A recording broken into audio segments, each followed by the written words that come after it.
का तुम्ही का नाही येणार? अहो तुम्ही पहिल्या पंचांपैकी एक हात शामराव आणि तुम्ही म्हणता मी नाही येणार. जगाची घरं बसून देणारा हा शामराव आणि त्याला काय उत्तर देऊ? शामराव काय असं बोलता तुम्ही?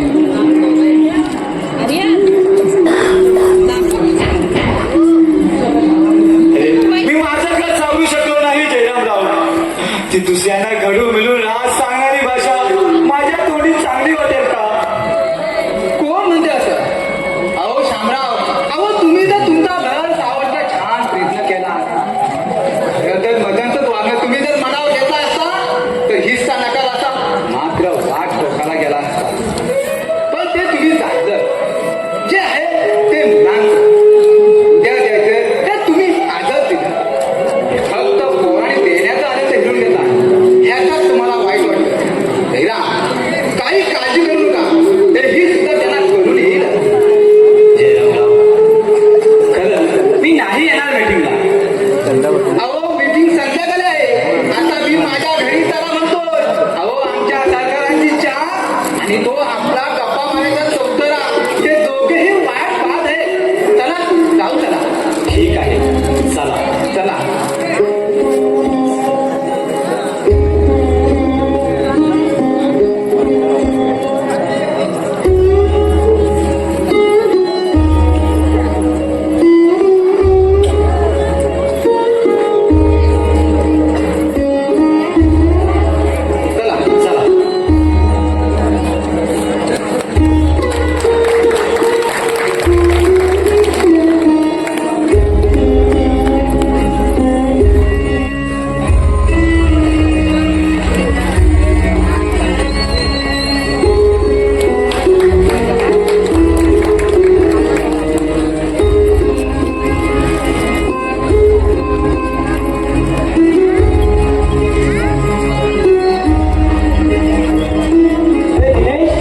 काही बोलणार नाही की आपण शांत शांत बसणार आहे. अरे राहुल, अरे काय तुम्ही मला काही सुचत नाही. या तुम्ही यायचं इथे 2-2 दिवस राहायचं. वहिनीने बहिणीला जेवणावर ताव मारायचा. अरे वहिनी मुलांना जेवण असायचं ते. अरे 2 घास खाल्ल्याशिवाय जायला कळतं नाही. जे म्हणतं ती वहिनी छान बनवते ते कोणीच नाकार शकत नाही. तर ती ज्या पद्धतीने खाऊ घालायला नागर करते त्या तिच्या मायेच्या अवलाव्याला अरे कशाची सोय येणार नाही बघ. अरे तिच्या हातचा एक कप चहा प्याला तरी सुद्धा दूर होते. आज कित्येक दिवस त्याच एका चहाच्या कपाला वंचित झालो आहे. कित्येक दिवस अरे वहिनीशी बोलणं सुद्धा झालं नाही. साधं वहिनी म्हणून जरी आवाज दिला ना तरी क्लेश म्हणतात माझ्या घरी. त्या घरी ती फक्त मेघना तुझ्यामध्ये. अगं अरे ती तर या दादाला कारणच शोधते आणि दादा तरी वेगळं असं काय वागतोय त्याला काय झालं तेच कळत नाही. मग काय झालंय तिथे? म्हणजे दादाचा मुद्दा तू बाजूला ठेव. तो मोठा आहे. अरे त्याला समजून येते आपण तर नक्की मोठे नाही. तो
विचार कर आणि सर्वात आधी या वादाला जिथून सुरुवात झाली तिथून सुरुवात कर. मी आहे तुझ्यासोबत. थँक्स हा राहुल. ए थँक्स काय, तर मी तर मित्रच आहे ना, कोण फरक आहे का? तसं नाही रे, पण सगळं ठीक होईल असं वाटायला लागलं आता. बरं ग्रेट, चल येतो मी. थांब ना. अरे माझी बाईक घेऊन जा. अरे नाही, आम्ही बाईकला चाललोय. तो राजन त्याच्या मामाकडेच बसलाय. चल बाय, येतो मी. अरे थांब राहुल, तिकडे अंधार आहे, तुला सोडायला येतो. बरं चल.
अरे आपल्याला नाही तू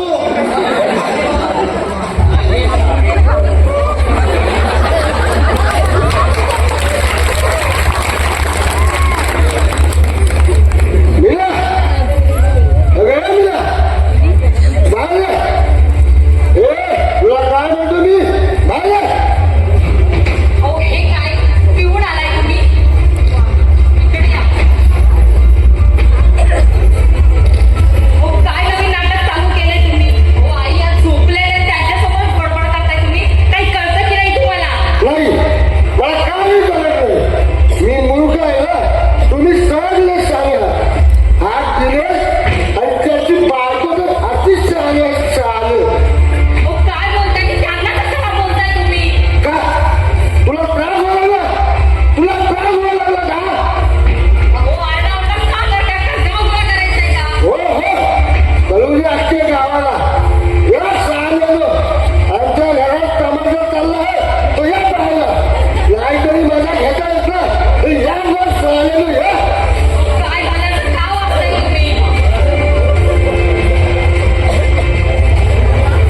मी कसा वागतो सांग ना. मी कसा वागतो.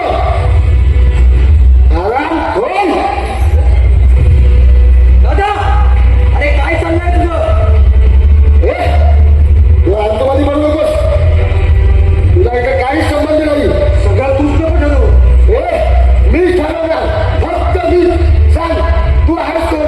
सांग तू आहेस कोण. अरे नशे तुला स्वतःची बायको दिसत नाही इथे मी कसं दिसणार. हे तुला साथ बळी नको मला. मुखाने हात उचल.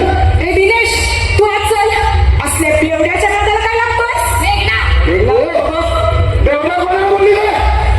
बेवडा कोणाला बोललीस. काय करताय. कळतं की नाही तुम्हाला. माझ्या अंगावर येत आहे. काय परिणाम होतील याची कल्पना आहे का.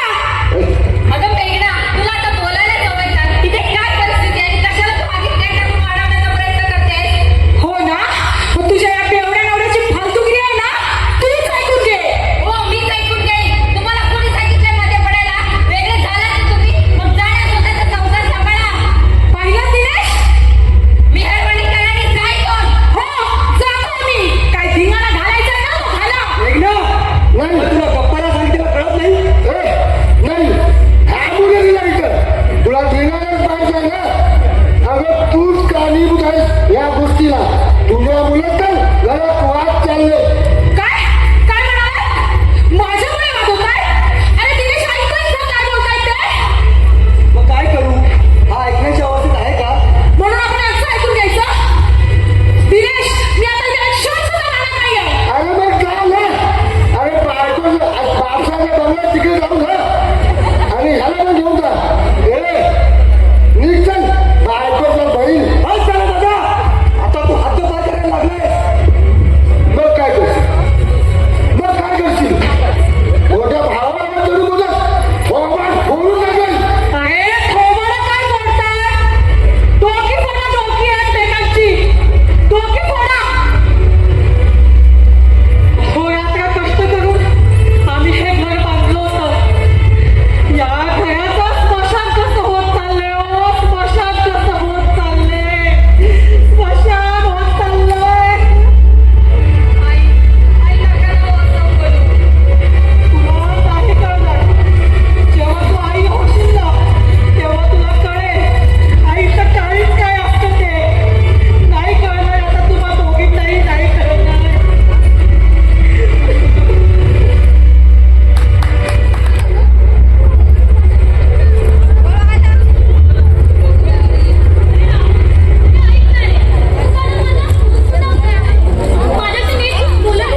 त्याआधी या घरची इज्जत गावभर झाली की सावरा.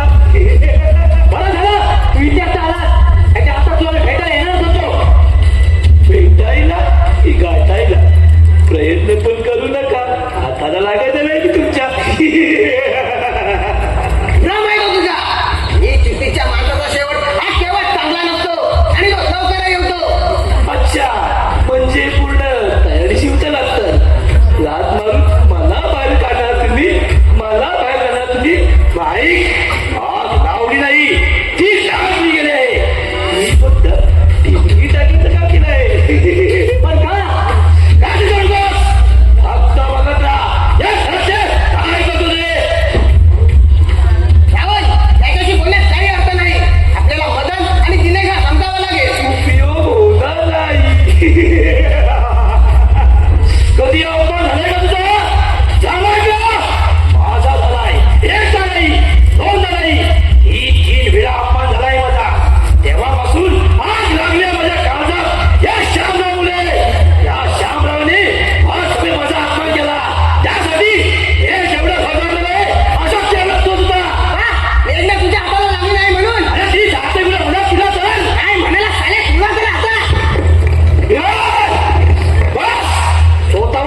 जागा तुझ्या हातून जाण्याचा हात निश्चय देतोय मला. नाही, ही जागा माझीच आहे आणि ती माझ्या हातून कशी जाणार? तुला काय वाटतं दिनेशची जागा सहजासहजी तुला देईल? आणि समजा दिनेश तुझा भाऊ असला तर ती मेघना. अरे तिला कोण विचारतो रे? मग दिनेश काय विचार नकोस, त्याची कमजोरी लक्षात घे. आज तो मेघना मुले तुझ्याशी भांडत असता तरी त्याला तुझी खूप काळजी आहे. हे बरोबर.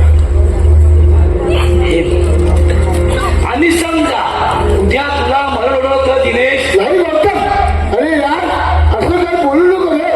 अरे ते त्याला सरळ होणार नाही. उचलला फायदा. तुला या गोष्टीचा फायदा उठायचा आहे. एकदा का तिने सही केली की तुझा मार्ग मोकला. बाबा ही जागा तुला कुठे निवड ठेवते ती. अरे दोस्त, किती विचार करतो रे तू माझा. थँक्यू. झालं थँक्यू बोलून बरोबर केलं मला. अरे असं कसं पागा करेल मी तुला. ये बस तू, मी तुझ्यासाठी चहा ठेवायला जातो. अरे कुणाला सांगणार? मेघनाला? नाव घेऊ नको तुझं. तिला काय सांगू? अरे मी माझ्या बायकोला सांगितलं. अरे पण ती घरात असायला हवी ना मदन. घरात असायला हवी म्हणजे मग पण तुला काय म्हणायचं आहे? तुझा हाच तर प्रॉब्लेम आहे यार. मी तुला सगळं समजवतो प्रयत्न करतोय पण तू नेहमी नसेल. तुला मी याआधी कल्पना दिली होती पण तुला माझं पटत नाही. गौतम, असं बोलू यार. नाहीतर काय बोलू. मी तुला नेहमी समजवण्याच्या प्रयत्न असतो आणि तू नेहमी नसेल आणि तुझी बायको त्या पिंट्याच्या. गौतम, काय बोलतो करता का तुला? Okay sorry. आता तू आणि तुझी लाईफ कशी जगायची तू ठरव. मी तुझ्या आपल्यासाठी बोलतो आणि सर मला घाला बघायला खूप वाईट वाटत मला. बस चल बाय. अरे गौतम, ऐक ना यार. अरे गौतम, अरे यार ऐक ना गौतम. तिच्या आईला त्या पिंट्याच्या एवढीच तिला बघतो. तिला हरामखोर साली.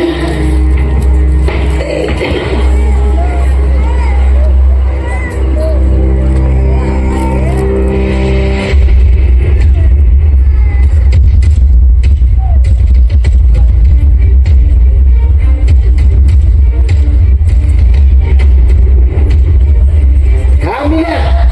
कुठे गेली होतीस तू?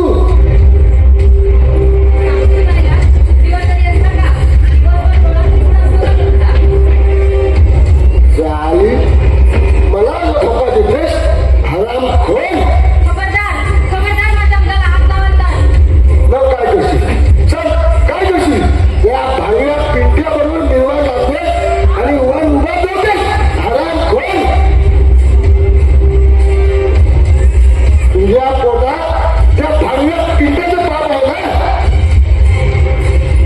काय बोलताय तुम्ही? हे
पहिल्यांदाच्या घरात चिमुकला येणार आहे आणि या घराचं वातावरण बदलून टाकणार आहे.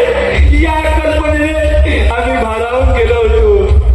बाप होण्याचा आनंद व्यक्त करायचा राहिला तू, पण एक बाप अरे बाप होण्याचा आनंद व्यक्त तू.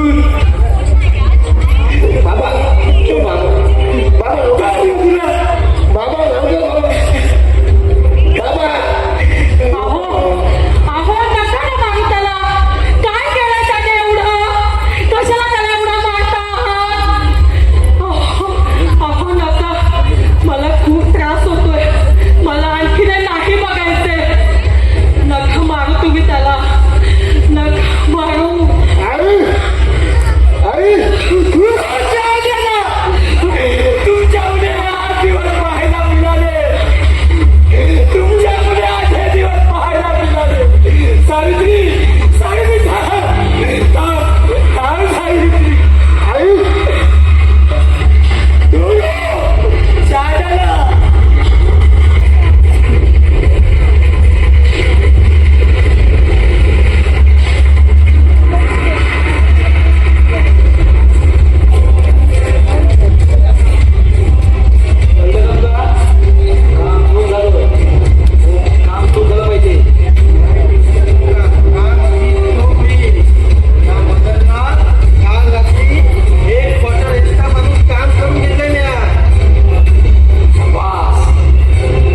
आता हे पेपर घेऊन त्या माणसाकडे जा. बस आता बघत राहा त्या मदन काय करतो ते. हे बघतोय पण एक विचारू का, हा एवढा तिरस्कार की भावना कशा पाहिजे हो? तू मला उलट पण विचारू नकोस. तुला काय सांगितलं आहे एवढंच काम कर. त्या शामरावने मला सगळ्यात मला अपमान केला. माझा हिस्सा त्याने मला दिला नाही. त्या मेघनावर मी जीवावर प्रेम केलं. सालीनी मला धोका देऊन त्या गिरीशी लग्न केलं. त्याचे शल्य कायम माझ्या मनात रुतून बसले. खाली जळते मध्ये त्या सोडाच्या आगीनं. अहो तो पेपर आपण साईन घेतल्यात ना, कशाला? नाही तसं चालणार नाही. तो मोलकं मदन पूर्ण माझ्या जमिनी गावात बसला आहे. तो मला माझा मित्र समजतोय, पण त्याला माहित नाही त्याचे मी काय करीन ते. तो फक्त हे पेपर घेऊन त्या आपल्या माणसाकडे जा. बाकी सगळं मी सांभाळतो. तू मला काय सांगवलं? साल्या मागला मला बसू पाहत माझ्या विनाविषयी बाकीच्या विरोधात चुकीचे उद्धार घडवले. श्यामरावांच्या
मारायची गरज नाही. तुझ्या हातील अहंकार